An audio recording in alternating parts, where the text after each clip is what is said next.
Main Street is a stretch rich with history in the village of Peninsula.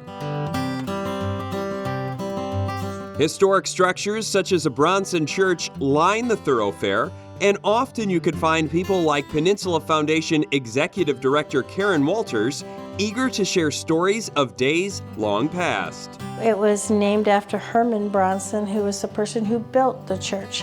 Herman Bronson came to Peninsula from Connecticut. He quickly saw that with all the people here working in the stone quarries, he felt it was necessary to bring some religion to town. So he built this church, and he brought his brother Abraham from Connecticut as the first minister. The church was built in 1839. It was an Episcopalian church up until 1960.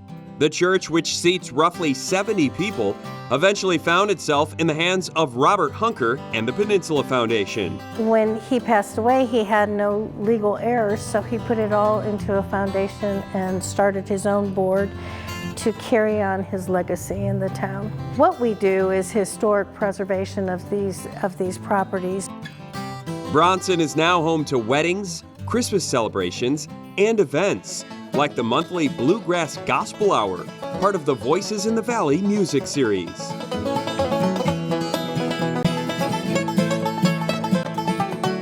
Also a host to local and national acts is the G.A.R. Hall.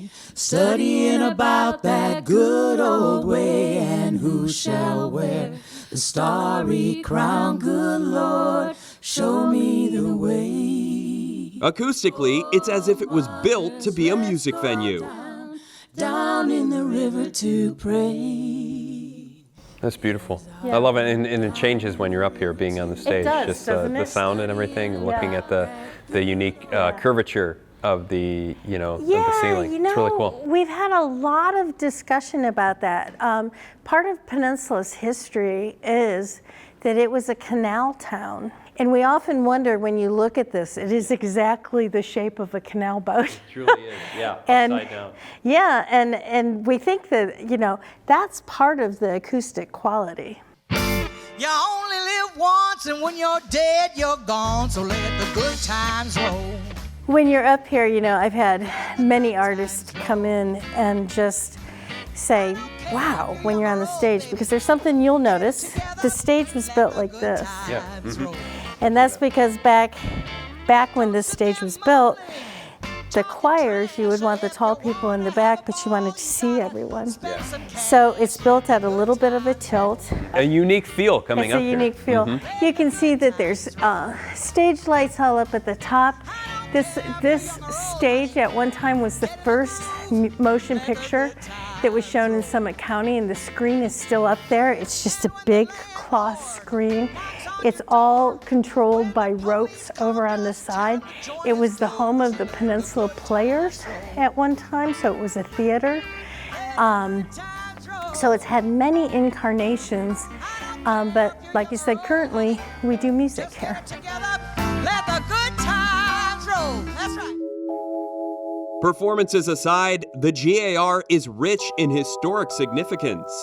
First of all, I feel the history being in here. It's pretty steeped in it. It's a little chilly too. I don't know if there's some paranormal aspect to it. I'm sure there's stories about that too. That's the number one, 2 questions I get asked all the time. Is it haunted, and was Abe Lincoln here? Can you answer both of those? Yes, I can. Is it haunted? Of course. It was built in 1850. Was Abe Lincoln ever here? No, he was not. Yeah, but he's honored on the walls here, and the reason is because it's named after the Grand Army of the Republic, which was? It was a fraternal order of Civil War veterans that came here. In essence, this was a meeting place for Civil War veterans, and that started in about 1880 when they built the building across the street. So it was a school before that. It was a school before Then that. became this meeting ground. The That's school went across the street, Boston Township Hall, all this history around us. It's also named after Waterman. Right, correct? George Waterman. And now, it's a music venue. Some people call it the Grand Ole Opry of Northeast Ohio. That's some high praise. Yes. That's a lot to live up to. It has amazing acoustics. The program started about 10 years ago, very modestly. It started out on our patio, and it was just singer-songwriters, and it very quickly grew to national recognition.